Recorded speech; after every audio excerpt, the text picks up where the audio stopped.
ben Yochanan et mon beau-père Shalom ben Aaron Feresh, שהיום, כן, מחר יום פקודתו, וגם אבי מורי שמעון בן יצחק, יצחק בן שלום, חיים בן אלישע, גבריאל בן מסעוד, שלמה בן יעקב, ניסים בן שרה. Aussi le Havdil, la fois Shlema Omira de Laura Gittel Ruth Bat Sonia. Eliaou ben Émilie, Diamanti. Diamanti. וגם איזבת ג'מאל ואליה בת שושן. On est arrivé à la page Sadik Zain, Amoud Aleph. Il y a 2 points, à peu près 20, je sais pas, 15 lignes d'en haut de la page. Sadik Zain Amoud Aleph. À la fin, voilà, exactement. Mais Reshut HaYachid, le Reshut HaYachid, Vechoulé. Bae Rabba. Rabba demande la question suivante. Les Mata Masara Pligé. Parce qu'on l'avait vu dans la Mishnah. Peut-être ça vaut la peine juste de relire la Mishnah. Vous savez quoi, juste pour être sûr qu'on est tous au... On sait de quoi on parle. La Mishnah se trouve... Tzadik Vav Moudalef. Et c'est écrit à Zorek, Mereshut HaYachid, Lereshut HaRabim, Mereshut HaRabim, Lereshut HaYachid, Mereshut HaYachid, Lereshut HaYachid, Vereshut HaRabim Be'emsa. Si quelqu'un jette d'une maison à une autre et entre, il y a Reshut HaRabim, Rabbi Akiva Mechayev, Chachamim Potrin. Ok, ça c'est ce qu'on avait vu avant. Alors maintenant, on retourne à Tzadik Zain Amoud Aleph. Ba'i Rabba le Mata Masara Pligé. Quand le projectile, la chose qui a été jetée, elle passe en dessous de Asarat Fahim, d'une maison à l'autre, d'un Reshut HaYachid à l'autre, là il y a une marloquette. Ou Baha Pligé, et il se dispute sur le point suivant. Tu es dans la page, Richard? Oui, je suis. Oui. Ok. Baha Pligé, de Mansavar Amrinan Kluta Kama Shehuncha. Il y a une opinion qui dit, c'est celle de Rabbi Akiva, que Kluta Kama Shehuncha, l'objet qu'il a jeté, quand il est Kalut, il a été, disons, il passe dans l'espace, à travers l'espace, c'est comme s'il a été posé. Kalut, comment Klita? Comment on dit en français Kalut? Klita, il a été Misrada Klita. Il a été posé. Il a été visé, c'est comme les échecs. Je ne sais pas si vous jouez aux échecs. Quand j'avance le petit pion, Oui, et je peux prendre les pions sur la droite et à gauche. oui, ça n'a rien à voir. Rien à Si voir. je m'arrêtais. Non, c'est intéressant ce que tu dis. Si vous jouez aux échecs. c'est intéressant. C'est intéressant, absolument rien à voir. Ça C'est n'a très rien à voir. intéressant ce que tu dis, mais c'est rien à voir. Oui, mais Non, mais ça t'est venu comme ça. Oui, mais c'est comme si je m'arrêtais, c'est pareil. Le petit pion peut s'arrêter alors qu'il continue. Bon, bref, allez, on va pas. Mais bref, alors quand ça passe dans l'espace, c'est comme si ça s'est posé. Ça, c'est Rabbi Akiva. V'mar Barabanan, lo amrinan kluta que mashuncha. Ok, donc, lui, il dit toute cette marloquette entre Rabbi Akiva qui dit qu'il a transgressé. Parce qu'encore une fois, le scénario est, il jette d'un Reshut HaYachid à un autre Reshut HaYachid en passant par Reshut HaRabim. L'exemple classique, c'est une petite rue avec un balcon de chaque côté, par exemple. Voilà. Maintenant, on avait dit avant que la vérité, ça doit être un derrière l'autre, et pas un en face de l'autre. Que ce soit un petit, ouais. Que les deux balcons, ils doivent être... Oui. Mais quoi que ce soit, pourquoi on insiste que c'est en dessous, l'objet qui jette, que ce soit en dessous de Asarat Fahim? Pourquoi on insiste sur ça? Comment l'objet, il file, le parcours, c'est en dessous de Asarat Fahim. Au-dessus, c'est pas Reshut HaRabim. Oui, parce que le Reshut HaRabim, ça s'étend jusqu'à une hauteur de Asarat Fahim. En haut, ça s'appelle Makom Patour. Donc, Rabbi Akiva dit, tout ça, ça se déroule, l'objet qui passe en dessous de 90 cm à Asarat Fahim. Et là, Rabbi Akiva dit, comme ça passe par l'espace, c'est comme si ça s'est posé. Chachamim disent que non. Mais, Avale Mala Me'asara, Divrei Hakol Patour. Mais si c'était en haut de Asarat Fahim, tout le monde serait d'accord qu'il n'y a il n'y a pas de transgression de la Torah, pas tout. Velo yalfinen zorek mimoshit. Et on ne va pas apprendre ou comparer, jeter, attendre, à transmettre à la main. Ça veut dire quoi? Nous, on avait appris auparavant que les Lévi'im, beaucoup de les Lévi'im dans le Mishkan, ils se transmettaient des krashim, des planches de bois, au-dessus de Asarat Fachim. Et donc là, c'était interdit parce que, en dépit du fait que c'était au-dessus de Asarat Fachim, c'est un acte qui se déroulait dans le Mishkan. Mais on ne compare pas jeter, attendre, à transmettre à la main, et voilà. Ça, c'est une façon d'aborder, de comprendre la machloka dans la Mishnah entre Rabbi Akiva et Chachamim. Odelma, ou peut-être les malama asara pligé. La machloka est en fin de compte, c'est au-dessus de 10 tfachim. Ou baha pligé, et sur ce point, ils se disputent. De mar savar yalfinen zorek mimoshit. Ou mar savar lo yalfinen zorek mimoshit. Rabbi Akiva dit que oui, on compare jeter à transmettre à la main, et l'autre dit qu'on ne compare pas.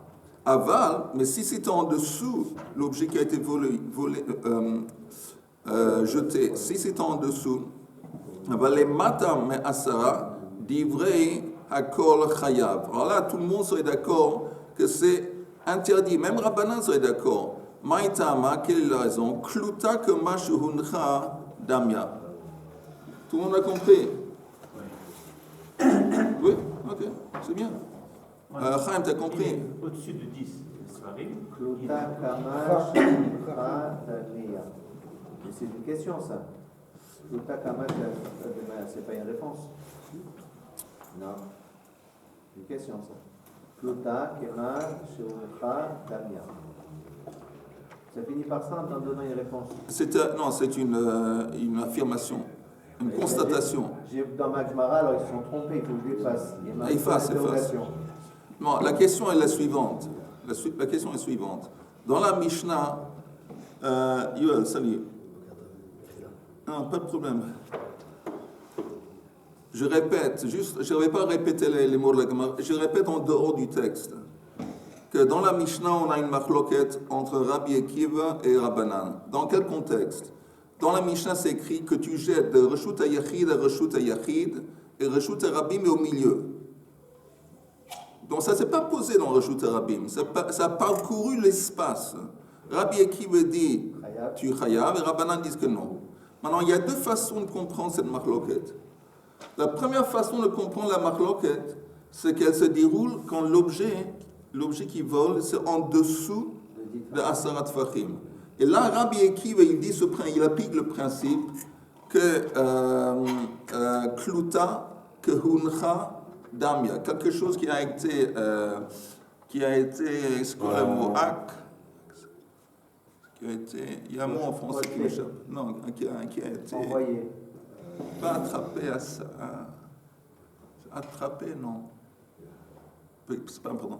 Mais un objet qui est dans l'espace, c'est comme si ça a été posé.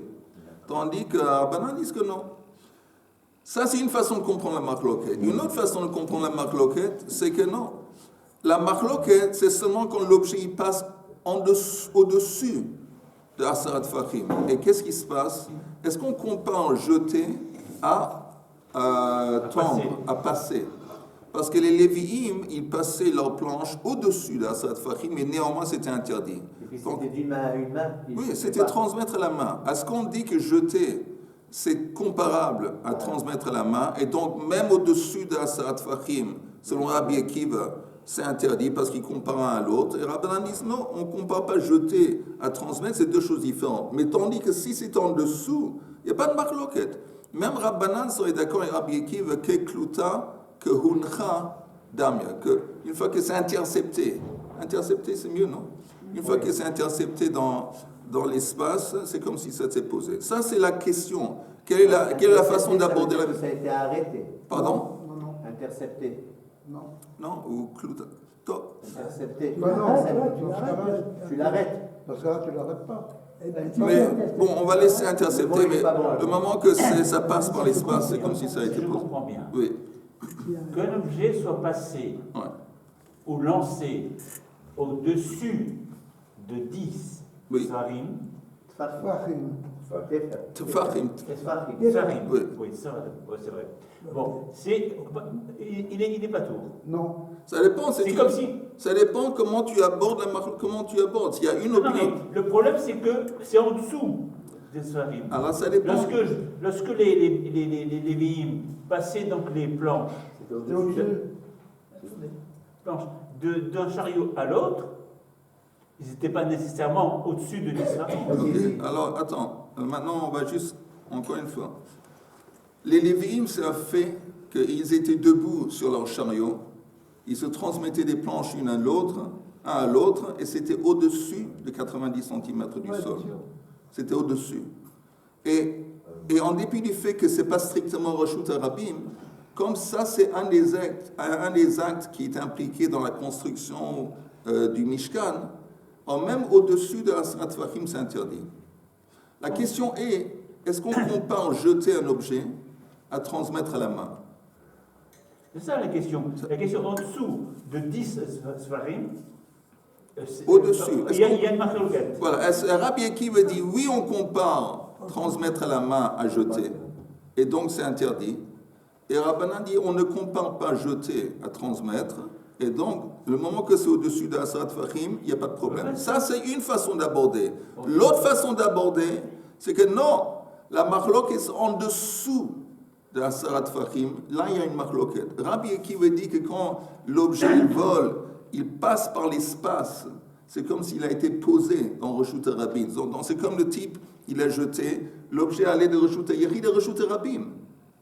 Donc, il a transgressé. Ça, c'est Rabbi Akiva. Et Rabbanan dit, on ne dit pas ça, que le fait que ça passe par l'espace, c'est comme si ça a été posé. Mais, au-dessus d'Asrat Fahim, tout le monde serait d'accord qu'il n'y a pas de problème parce qu'on ne compare pas jeter à transmettre. Donc il y a deux façons différentes d'aborder et de comprendre cette marloquette dans la Mishnah entre Rabbi Akiva et Rabbanan. C'est clair? C'est clair. Donc au-dessous de 10 Sfarim, il y a une discussion. Je te dis, tu entends, si au singulier, c'est Tefach. Tefach, c'est T-E, Tefach, F-A-C-H. Non, mais c'est un tête. Oui, mais c'est T-E, Tefach. Tefa. Au singulier. Et au pluriel, c'est Tefachim. T'as compris, Yoel? Alors, on continue dans la Gemara. Avec un chet.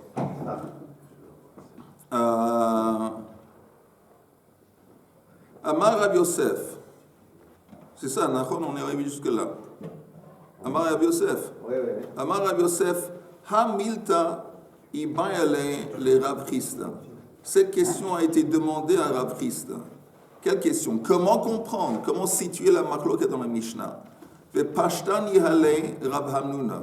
Et c'est Rav Hamnuna qui a répondu à la question. Mais il a apporté apparemment une braïta et il s'est servi de ça pour répondre à la question.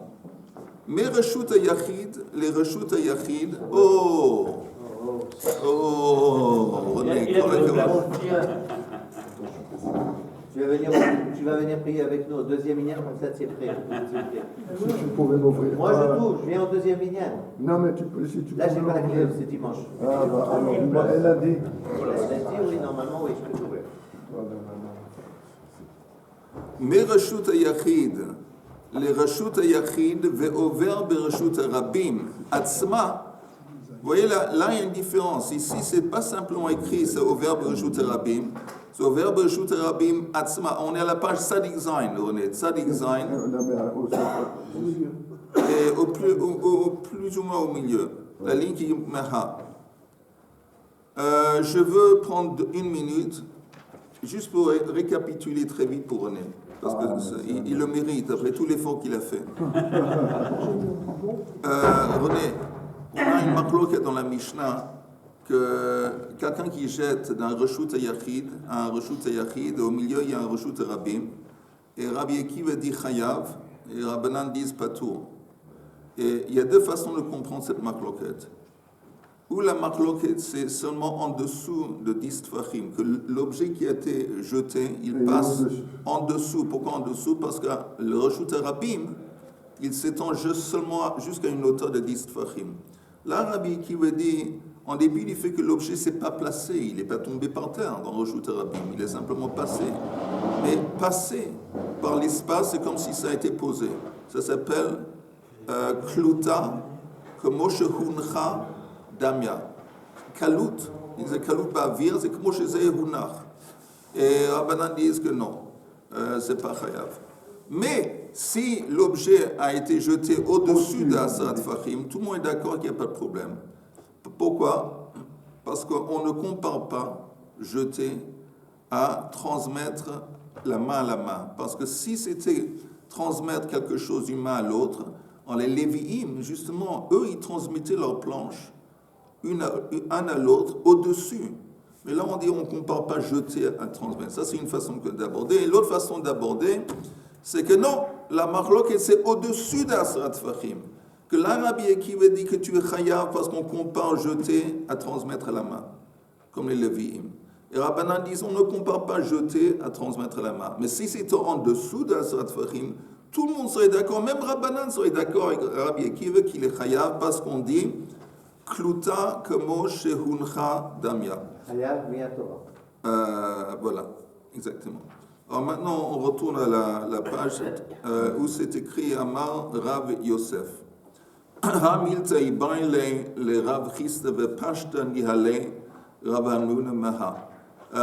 Comment aborder cette Mishnah? Alors, on a une proposition ici qui est basée sur une braïta qui dit mais reshut hayachid ve'over bereshut harabim atzma.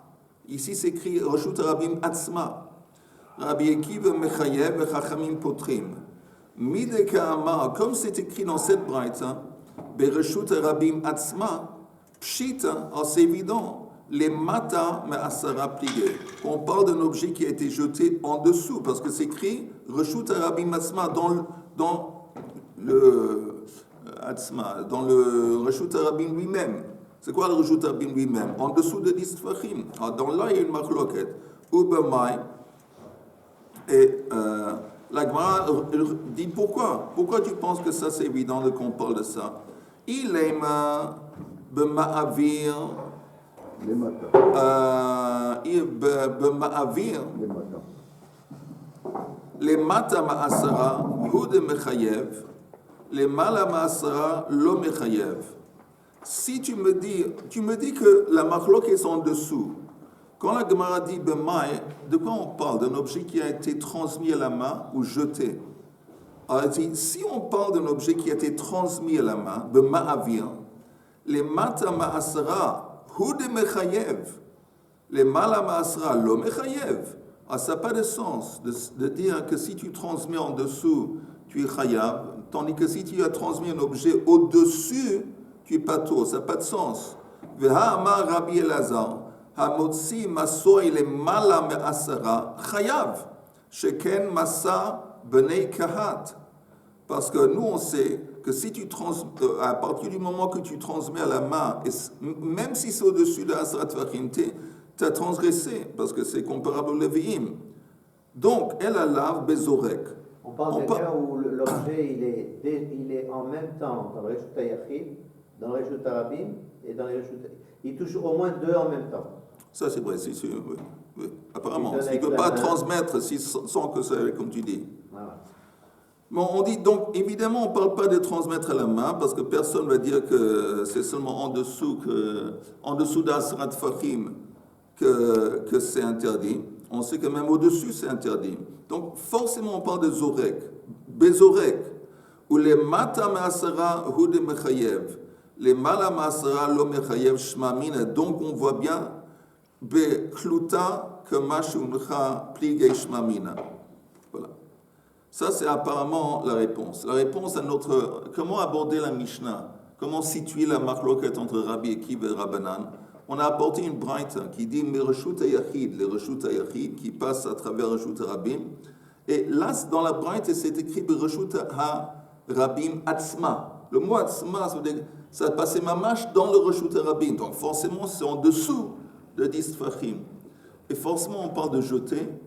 Et donc la marloquette, c'est est-ce qu'on dit kluta que huncha, que mashi huncha dame ou pas? Ça c'est la marloquette. Au pligue de Rabbi Elazar. On a traduit le kluta de kamash uncha. On a dit que kluta, quand ça passe par l'espace, quand c'est imprégné peut-être. Imprégné, qu'est-ce que vous dites? Imprégné, c'est pas mal. Une fois que c'est imprégné dans l'espace, Il faut que ça touche. ok, une fois que ça passe par l'espace, c'est comme si ça était posé. Mais en attendant, il y a quelqu'un qui n'est pas d'accord. Au pligue de Rabbi Elazar, de Amar Rabbi Elazar, Mechayev aya Rabbi Akiva, afilu les malamasara. Nous, on sait que Rabbi Akiva, pour lui, dans sa tête, ce serait interdit, même au-dessus d'Asrat Fachim, quand tu jettes. Et le fait que c'est écrit dans la Braïta, Reshut Rabim Atzma, c'est pour mettre en relief l'autorisation des Rabbanan, ou le fait que les Rabbanan ils disent que ils sont Mekel. Ils sont Mekel, même quand c'est en dessous, ils sont Mekel. Mais pour Rabbi Akiva, il serait fautif, il serait considéré comme s'il a transgressé, même si c'est au-dessus de Asrat Fachim, parce qu'il y a aussi cet élément de Rabbi Akiva qui compare jeter à transmettre. Au pligue de Rav Chilkia bar Tuvi. Et ça, c'est contre Rav Chilkia bar Tuvi, d'Amar Rav Chilkia bar Tuvi. Toch shlosha divrei hakol chayav. Si un objet passe à moins que 3 tfachim du sol, tout le monde est d'accord que le type qui a jeté ça de Reshut et Yachid, il est chayav, parce que c'est considéré, même si ça ne s'est pas posé par terre, mais c'est passé par l'espace en dessous de 3 tfachim, c'est considéré comme si c'était posé sur le sol. Les malamasara, si l'objet qui a été jeté, il est au-dessus de Asrat Fachim, divrei hakol patour, tout le monde est d'accord qu'il est patour. C'est pas Reshut Rabim. Mishlosha v'ad asara, mais entre 3 et 10, banu le makloket de Rabbi Akiva et Rabbanan. Ça, c'est la fameuse makloket entre Rabbi Akiva et Rabbanan. Ve'im hayu reshuyot shelo, mais si les espaces étaient à lui, mutar. C'est quoi les espaces étaient à lui? Si les 2 Reshut et Yachid, ça lui appartenait à lui. Alors là, ce serait permis. C'est logique. Ah ouais. Bon, on va voir. Non, pourquoi? Non, c'est pas logique. C'est deux macomes dont il utilise. Entre des espaces privés, il y a un espace à lui. On va voir. Regardons ce que la Gemara va dire. Si c'est entre 3 et 7, 10 fachim, il y a une discussion. La Gemara dit Mishlosha vad asara Rabbi Akiva mechayev chachamim potrin. Mar im hayu reshuyot shelo mutar. Tu me dis que si les 2 endroits étaient à lui, que ce serait permis. De Rav. D'abord, pourquoi on va dire que c'est mutar? La vérité, la Gemara va expliquer dans la continuation. Disons que ce qu'on dit, ça pose un vrai problème à ce qu'avait dit Rav. De Itmar, Shnei Batim Beshnei Tzidei Reshut Rabim. 2 maisons des 2 côtés de Reshut Rabim. Rabba bar Rav Huna Amar Rav. Assur lizrok misé lezé. Lui, il dit que c'est interdit de jeter d'une maison à l'autre. Veshmuel Amar mutar lizrok misé lezé. Alors, velav mi okimna lahi que gonda midlei chad ou mitatei chad. Apparemment, là-bas, on parle d'un cas où une maison est plus en haut, il y a une pente. Il y a une pente entre les 2 maisons. Donc, une maison est en haut de la pente, après un Reshut Rabim. Ou pas au même étage. Oui, un Reshut Rabim, et l'autre, le côté, mais il est en bas. Ok? Alors, qu'est-ce que ça change? Et les 2, ils sont au-dessus de 10 fachim de toutes les façons. Non. Non, c'est vrai. Non, c'est en dessous. Non, le projectile, l'objet qui a été jeté, c'est en dessous. Des zimnin nafal. Pourquoi c'est interdit? Il y a des fois que quand tu jettes, comme si c'est pas exactement au même niveau, tu risques de manquer ton coup. Au lieu que l'objet que tu jettes, il va directement, disons, dans la chambre ou sur le toit de l'autre maison, tu manques. Et ça tombe par terre. Nafal, et si ça tombe par terre, c'est grave. Ve'ate le'atouye. Et là, on risque, après, on voit que l'objet qu'on a jeté, il est tombé, aller et le soulever et le transporter à l'autre endroit. Oh, et ça, on veut à tout prix éviter, parce que ça, si tu fais ça, c'est une transgression de porter quelque chose d'aled amod bereshut rabim. Et pas seulement, aussi tu passes de Reshut Arabim à Reshut Yachid. Non, non, parce C'est que... par terre au milieu. t'as raison, si c'est tombé, exactement, si c'est tombé, ça aussi, exactement. Mais la Gemara dit, c'est bizarrement, tu entends, c'est écrit qu'on n'a pas peur de ça, que ça tombe. On a peur que si ça tombe, tu vas le ramasser, le porter contre la mort. Alors la question est, pourquoi on n'a pas peur que ça tombe? Et pourquoi on a besoin de parler que peut-être tu vas le ramasser, le porter? Amar les Rav Chisda le Rav Hamnuna, V'amar la Rav Hamnuna le Rav Chisda, Mena Hamilta, de Amur Rabbanan. D'où vient ce principe qui a été enseigné par les Rabbanan? Kol pachot mishlosha, que le voud d'Amé. Que Rabbanan, ils disent que tout ce qui est en dessous de 3 tfachim, c'est considéré comme l'espace était fermé. Mais alors lui, il demande d'où est-ce qu'on apprend ce principe. Amar le fiche ifshar la le reshut arabim de tilaket bemelaket ou berehitne. Melaket berehitne, vous entendez, c'est des espèces de choses qu'utilisent les menuisiers pour rendre les morceaux de bois plats. Raboter. Raboter, ok, c'est raboter. Il dit, c'est impossible de raboter la terre. Ça veut dire quoi? Le sol de la terre, il y a toujours des bosses, des petites bosses, des morceaux de terre, des choses. Il y a normalement souvent, le sol, il n'est pas lisse, il y a des morceaux qui montent. Il n'est pas qu'à voir. Voilà. Alors il dit ça, comme c'est impossible de rendre le sol de la terre lisse, c'est sous-entendu qu'il y a normalement ou souvent des petites montées. Aspérité. Et donc c'est pour ça qu'on considère que 3 tfachim, c'est le voud. C'est pour ça que le voud, c'est considéré comme quelque chose qui passe. C'est l'imperfection de la route. Maintenant, le truc, c'est qu'aujourd'hui, on a une route qui est extrêmement plate. Oui, bon, ça c'est différent. Mais La chose, c'est que 3 tfachim, que ce soit un voûtes, on considère que c'est comme si c'était le sol, c'est idiot. Je trouve. Maintenant, entre 3 et 10 tfachim, je ne comprends pas pourquoi il y a une marloquette. Parce que c'est vraiment une aide de passer et pas de jeter. non, la marloquette, encore une fois, que si ça passe entre 3 et 10, alors comme l'objet, il est seulement passé par l'espace, il ne s'est pas posé. Tu n'as pas eu hanacha.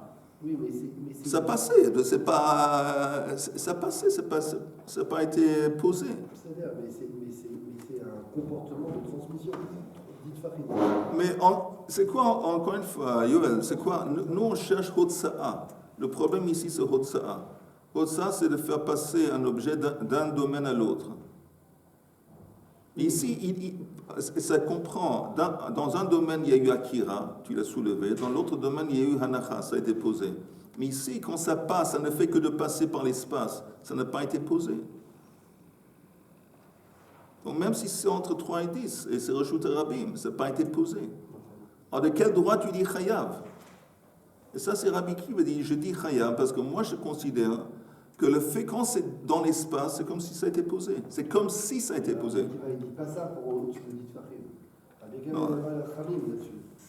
Il y a 2 façons de comprendre Rabbi Kiva. On avait dit ça avant. Ou tu dis entre 3 et 10, alors tu dis que Kluta, que Huncha Damya. Le fait que c'est dans l'espace, ça passe par l'espace, c'est comme si ça a été posé. L'autre façon de comprendre ça, c'est que même au-dessus de 10, il dit que c'est Chayav, parce qu'il dit, c'est comme les Lévi'im qui ont transmis. Alors, c'est la même chose, jeter et transmettre, c'est la même idée. Donc même si ça n'a pas été posé, mais comme c'est comparable à que ce que faisaient les Lévi'im quand ils se transmettaient des planches, les krashim, c'est interdit même au-dessus. C'est les 2 seules façons de comprendre Rabbi Akiva. Comment tout à l'heure, tu as dit les voûtes? Le voud. Le voud, c'est quand tu as un espace de moins que moins de 3 tfachim. Cet espace, il est considéré comme il était rempli. Ok, il est rempli, il n'y a pas de trou, il n'y a pas d'espace. Donc, par exemple, s'il y a un objet, encore une fois, qui passe au ras du sol, il passe en dessous de 3 tfachim. Comme on applique en dessous de 3 tfachim le concept de levoud, c'est comme s'il s'est posé sur le sol. Et la Gemara essaie de comprendre d'où ça vient cette idée de levoud. On va devoir faire une petite rasera après sur un truc, mais c'est pas important. D'où est-ce qu'on apprend ce truc de levoud? Alors, première explication, c'est que normalement le sol, il n'est pas lisse. Il y a des petites aspirations, qu'on t'a dit aspiration? Aspérité. Hein? Aspérité. Et donc, forcément, le sol, il monte de temps en temps. C'est comme si ça fait partie du sol. Il montait jusqu'à 3 tfachim. Alors, la Gemara dit, si c'est ainsi, si ça c'est l'explication de levoud, shlosha nami. Pourquoi tu te limites à moins que 3 tfachim? Aussi 3 tfachim, ça doit être marché en tant que conseil comme le sol, parce que les aspirations... Hein? Parce que les aspérités, qui te dit que c'est moins que 3 tfachim? Souvent, les aspérités, ça monte jusqu'à 3 tfachim. Pourquoi tu te limites à moins que 3 tfachim? Ça, c'est la première objection. Et après, Vetou, Hadetznan, ça que c'est enseigné dans le contexte de Souka. Ameshachat fanot melemal alemata. Quelqu'un qui fait descendre d'offen, il fait descendre la paroi d'une souka, c'est comme un truc qui roule, ça fait descendre, et c'est descendu en dessous les mata. C'est quoi les mata? Im hen gvoin min haaretz shloshat fachim. Si l'extrémité de la paroi du dauphin, il est au-dessus du sol à une distance de 3 tfachim, alors la paroi... Plus que 3. Non, à partir de 3. Le 3 est plus. À partir de 3. Alors, à partir de ça, psoula.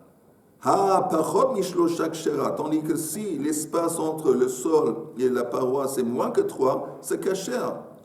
Alors, hatem, hainutama, mishum da haviela, mechitsa, shagdaim, bokinba.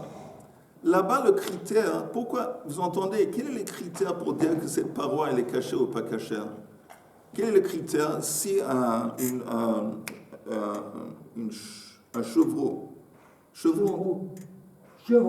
si un chevron peut infiltrer sa tête en dessous, c'est-à-dire que la paroi n'est pas considérée comme une paroi, un dauphin, si le trou en dessous entre le sol, si à la tête d'un chevron, il peut passer par le trou, ça ne s'appelle pas une paroi. Ça, c'est la raison pour laquelle c'est donné que si c'est à partir de 3 tfachim, la paroi de la souka est invalidée parce que ça permettrait à un chevron de faire passer la tête. Alors, on voit bien, qu'est-ce qu'on voit de ça? On voit que ça n'a rien à voir avec le sol qui a des aspérités. Rien à voir. Le critère ici, quand on parle d'une souka et un dauphin qui est caché ou pas, c'est que est-ce qu'il y a un espace qui permet à un chevreau de faire passer sa tête? C'est 2 choses différentes. Alors la Gemara dit, tu sais quoi? Tinach le mata, laisse tomber l'espace de moins que 3 tfachim. Chaim, tu fais partie des nôtres. Laisse tomber l'espace de moins de 3 tfachim en dessous. Les malas, ma'ik le meima. Mais en haut, c'est quoi en haut? En haut, disons ta paroi. Elle est en dessous du srach à plus que 3 tfachim. Au moins que 3 tfachim. Il n'y a pas de problème. C'est comme si ça touchait le toit, parce qu'il y a le voud. Alors le voud, il s'applique en haut. En haut, il n'y a ni notre histoire d'aspérité, il n'y a ni notre histoire de la tête du chevron. Et néanmoins, le concept de le voud, il existe, tu vois bien, même en haut. Pas seulement en haut avec ça, mais par exemple, on a besoin que le srach, le toit de la souka, elle va rentrer en contact avec le mur. Et s'il y a moins que 3 tfachim, on s'en fout parce que c'est considéré comme si c'est collé ensemble. Donc on voit que ce concept de levoud, il s'exprime en haut, où il n'y a rien à voir avec l'histoire du sol, rien à voir avec la tête du chevreau. Alors levoud, ça veut dire quoi en fin de compte? Maïk le meima.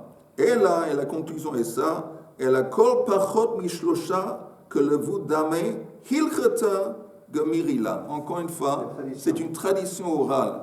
Il n'y a pas de raisonnement. Il n'y a pas de raisonnement. Il n'y a rien ni quelque chose qui est lié au sol, ni quelque chose qui est lié à la tête du chevron.